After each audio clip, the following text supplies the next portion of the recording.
Mr. Secretary. Hindi naman siya nagugutom. Doon ka nagbigay ng pagkain.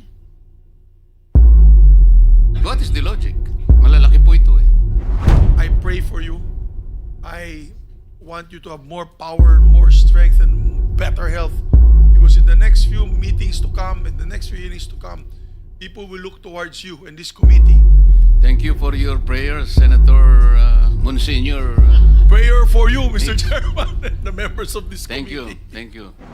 You are asking whether Yes. there are district engineers who are contractors? Yes.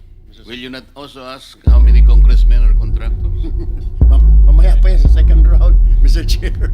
Dito muna sa second round yung tatanungin ko. Hindi nyo na rin ba narinig yung in-house construction, Mr. Secretary?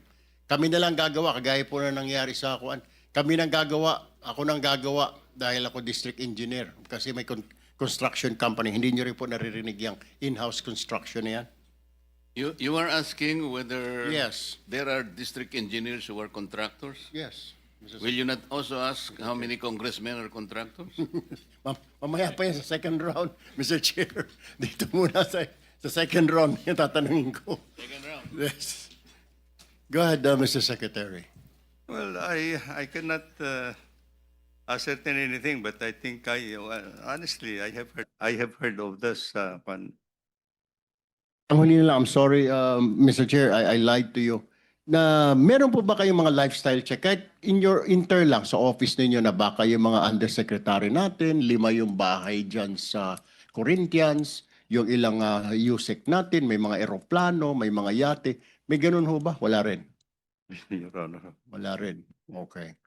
Kasi sir, sabi for now, kay kami nag-uusap-usap dito, sa DPWH mo makikita ang pinakamayaman na opisyal sa ating bayan. The Department of Public Works. Dati po, Bureau of Customs. Ngayon, Department of Public Works and Highways na. Dahil billion po pinag-uusapan. But anyway, thank you po, Mr. Chair. I yield the floor. Second round na lang po ulit.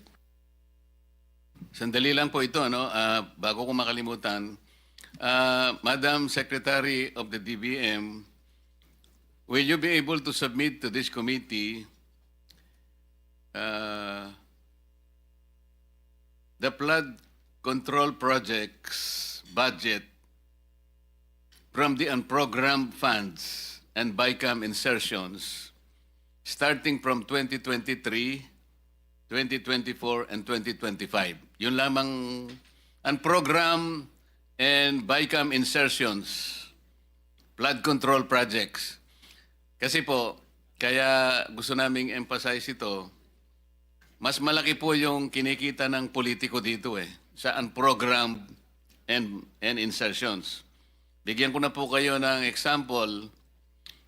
Yung politiko, sabi po sa report, initial report, pagka ganito yung tipo ng project, 30% siya. Yung bidding back and losing bidders, inaayos po yan That's 5%. Project implementation, andyan na yung DE, at saka yung kakutsaba, quality control, 5%. And then, DE and others, 5%. Quality control, 2%. Meron pang COA, 1%. Madam COA, this is an open secret. Regional directors and USEC through the DE, 4%. Contractors tax, 7%. Contractors profit, 15%. Tsaka yung royalty. Ito po yung panghiram-hiram ng mga lisensya. 5%. Alam mo ang total, Madam Secretary? 74%. Ang natitira po sa project, 26% na lang. O ibig sabihin po, kung ang flood control project is 100 million, ang talagang magagamit is 26 million. Talagang walang mangyayari po sa atin. Kaya ko lang po tinatanong, sana padala po ninyo 2023, 24, at saka 2025. We will furnish the committee, Mr. Chair. Okay, Your tas Honor. follow up lang po. Salamat po. Follow up po kasi may valid po yung point niya kanina. Identified na po natin yung 11 probinsya na flood-prone areas per the National Adaptation Plan of the Philippines 2023-2025. Bakit po 5 lamang na probinsya ang napagtuunan doon sa flood-prone provinces na yon?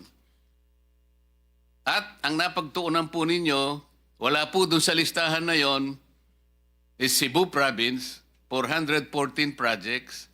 Isabela, wala din po doon, 341 flood control projects. Albay, 273 flood control projects. Wala din po sa listahan yon. Leyte. Ba't ka napatingin sa akin, Senator Mix? Leyte. Wala din po sa listahan. 262 projects. Senator Baman, Tarlac, kasama kaya okay lang naman. Kasi pareho kaming Tarlac eh. 258 lang. Kung ikukumpara sa Cebu na 440. Camarines Sur, wala po. Camarines Sur, wala. 252. What is the logic, Mr. Secretary? Ang tinatanong po niya kanina, kung nandito lang, wala tayong po problemahin. Whatever equity you have been trying to project, well, equity. Logic. What is the logic? Wala sa flood. Ba't ka maglalagay doon? Hindi nga sa kasali. Para ba nga nangyari, Mr. Secretary? Hindi naman siya nagugutom. Doon ka nagbigay ng pagkain. What is the logic? Malalaki po ito eh. Well, excuse me, Your Honor, as I've been trying to explain actually, these are actually, first of all, in the National Expenditure Program that we submit, these are the priority projects that are processed actually in the field, no? In the field. So whatever is the proposal. Naintindihan po natin yun. If it is processed on the field, you will start doon sa listahan ng flood-prone areas. Yes, Your Okay Honor. lang yun. Yes, Your Honor. Do not start with the areas na wala naman pong panganib Opo. ang pagbaha. Questionable po yun eh. So dito po makikita talaga yung talagang walang coordination. Kahit ang natutupad na lang talaga rito yung mamaya sasabihin mo kung sino-sino because you have to name names. Sabi mo kanina, ikaw ang nagpanukala nito. So I will ask you to name names later on. Yun muna po. I will call the former Senate President, Senator Subiri, for your questioning. Maraming salamat, Mr. Chairman. Mr. Secretary, good afternoon to all the members of the DPWH Good afternoon. and Secretary Pangandaman and all the other departments. Alam mo, let's address the elephant in the room, Mr. Chairman. Let's already address the elephant in the room. The DPWH is not all at fault. Kasi yan, kanina pa, nahiya lang si Secretary, Mr. Chairman. Pero in our conversations together, together with Secretary Mina, namamanggal yung budget. Iba yung NEP, paglabas po ng ng GAA, yung General Appropriations Act. And I've had conversations with the good secretary na sabi niya, wala na yung aming flagship projects. Wala na kaming road right of way. Out of sheer frustration. Hindi kasalanan ni Sec. Yun, Mr. Chairman. Kasi tamang sinabi niya, pagdating sa NEP, vetted na yan. May RDC Council approval yan. Napakahirap, napakahigpit. And the DBM also knows that there's a vetting process. Kaya paglabas po ng budget, iba nang itsura ng budget, wala na po silang magagawa dahil batas po yan. Kailangan po nilang i-implement yun. That's the elephant in the room. Kaya tama si Toby Chanco sa Kongreso kahapon. Ibigay yung mga amendments from the NEP and after the BICAM. Kasi napakasimple lang po yan eh. Ito po yung NEP, ito po yung amount. Yung marami dyan, walang kalokohan na projects, walang flood control, walang cat's eyes, walang pagbili ng solar lamps, paglagay po ng road barrier, rock netting, tsaka yung pintura sa kalsada. Paglabas ng budget, inamend yung budget nila, linagay na po lahat yun. We need to find out the proponents of that, and the President is in the right track. Kasi I've seen the President's frustration when I was Senate President na talagang bakit na mamanggal yung budget, ba't nawala yung aking legacy projects. Kaya for 3 years, nawalang legacy project yung ating Pangulo dahil nga, siguro there was a free hand and we're all guilty, no? Both House and the Senate. So, I think, wag na tayo magsanto-santo dito. Ilabas na natin yung listahan. Sino ba nag-amend yan? Tapos depensahan ng congressman o senador sa Luneta kung kaya niyang idepensahan, ba't niya linagay doon? Tama ang sinabi ni chairman. Maraming project dyan, ghost. Meron pa nga, hindi ghost. Ginawa, pero kalahati lang. Supposed to be 100 linear meters, naging 15 linear meters na lang. Di dapat kasuhan yun because that's a public infrastructure project. If it is not 100 linear meters under the contract, they do 50 linear meters. You can file a case like what they did to Napoles and file a case against them for substandard projects. Kung pag na yun, gumuho ng tubig, gumuho din yung project. Labas ng Kabilya, walang Kabilya, Kawayan lang. Nandun sa Albay, sa home province ng aking nanay. Panay, Coco Lumber. Diyos ko po. Tsaka bato. Tapos semento. Yung semento, mas manipis pa sa platito yung semento. Yan, kasuhan yan. Kasuhan ka agad yan. Tapos tignan mo yung proponent. Kung wala po sa NEP yan, sino ba naglagay na politiko dyan?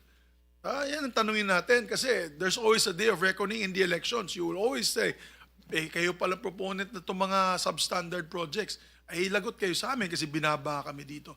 That's the elephant in the room, Mr. Chairman. I did not want to make an opening statement, but watching this talaga angers me.